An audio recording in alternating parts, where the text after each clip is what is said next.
So we got a Dear Joy question, y'all. I'm so excited. Dear Joy is a segment where you can write into shespeakstoo@yahoo.com, submit questions about anything. It can be about love, relationships, money, Liberia, anything, and then I'll give you my very unprofessional opinion, and just put Dear Joy in the subject line.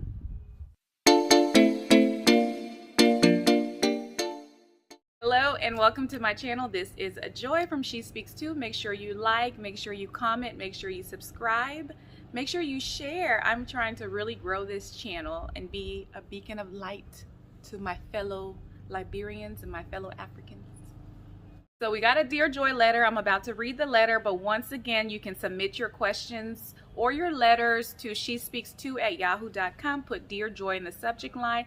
And I really enjoy getting letters, so please, if you have any questions, go ahead and send them in.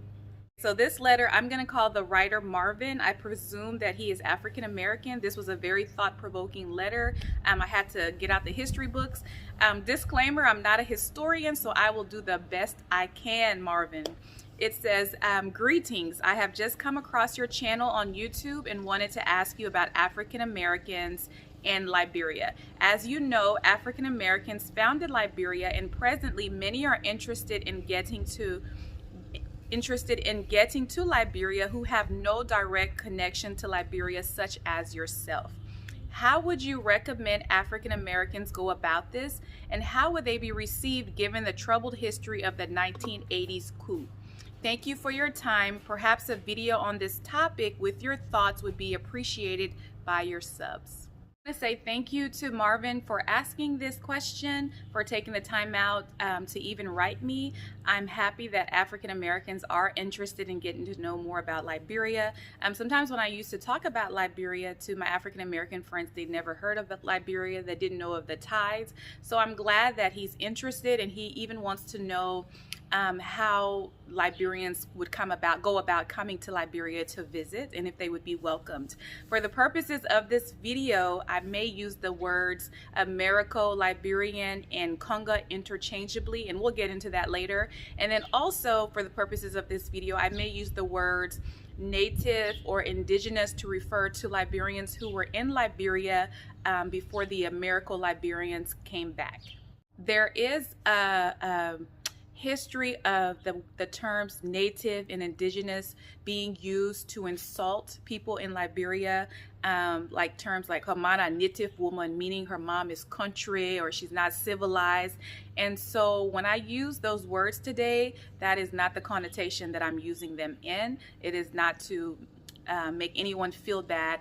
In fact, what I like about the Native Americans here in the USA, they have embraced that term. They have rejected, for the most part, the term Indian, which was wrongly given to them by Christopher Columbus because he was on the wrong continent, and wrongly called them Indians, wrongly named the Caribbean West Indies, and they have embraced Native American, and that is not a term used to insult them. In fact, they prefer to be called Native American. So when I use the term Native, I'm just using it for people, for historical purposes, for people who were in Liberia before the Americo Liberians came back.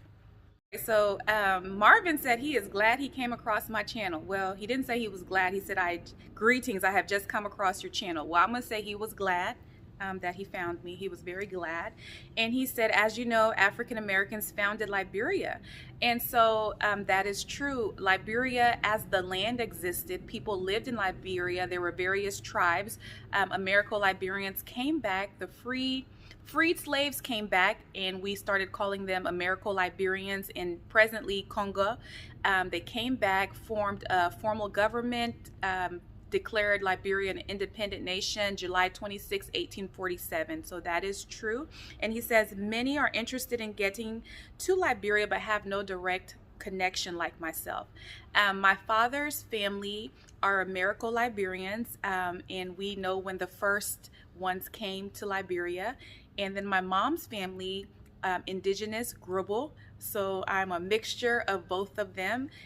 So my father's family has ties to the South, and then my mother's family is from Maryland County. So I have both sides of that, and I'm proud of both sides of that.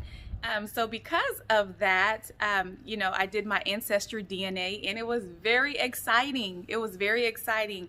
So growing up, in Liberia, I left Liberia when I was about 3 years old. Growing up in Liberia, I remember being teased. This was an insult. They thought they were insulting me at the time, and I took it as an insult. They used to tell me, "Yapara, Chinese man, look at her Chinese eyes." So when I did my ancestry DNA, I fully expected to have some sort of Asian background, but I didn't have that at all. But I did have a mixture of Nigerian, English, Greek, I think it's the Zoshan people of South Africa. I have Nigerian. Did I say Nigerian already? So my ancestry DNA was a hodgepodge, and that is from my father's side. And then my mother's side said Ghana and Ivory Coast, which basically the global people, and a little bit of Mali. So anyway, I could do a video on that if you would like. You guys would like that. If you would like to know my business, my DNA. So Marvin says, how would African Americans go about this, and how would they be received given the troubled history of the 1980s coup? So before we talk about how they'll be received, let's give a little history.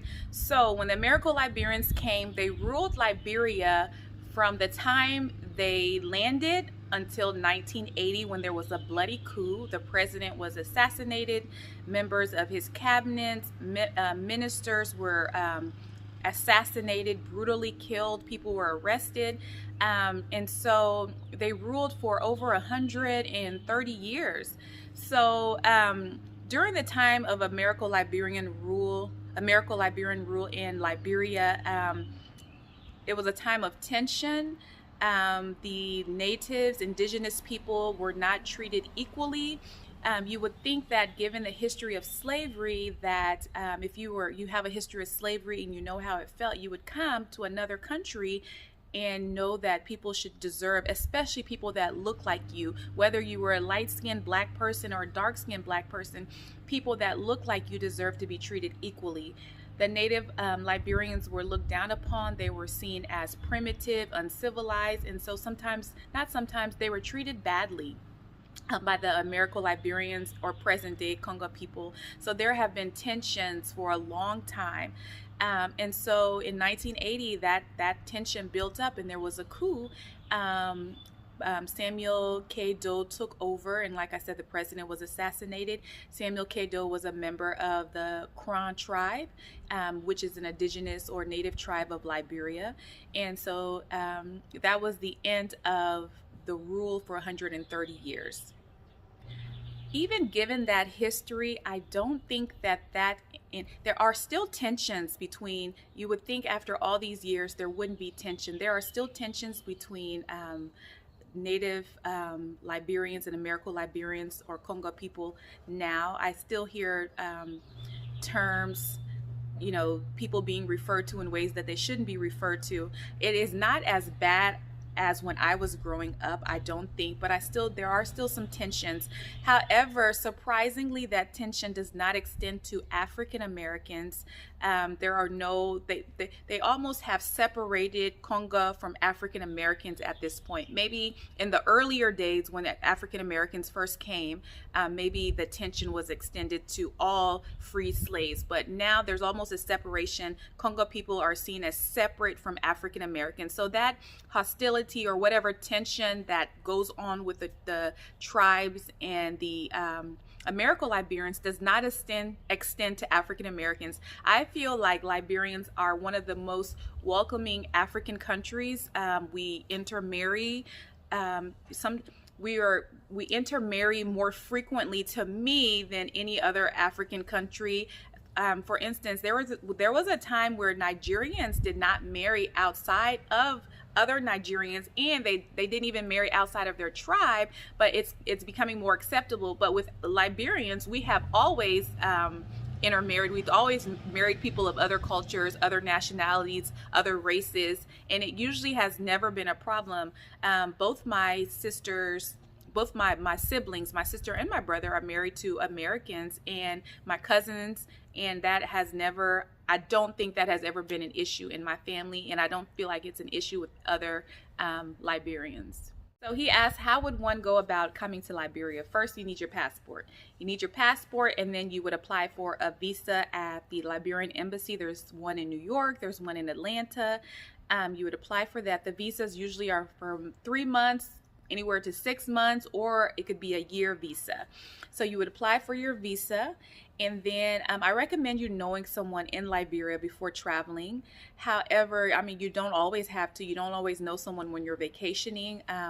There are hotels, there are guest houses.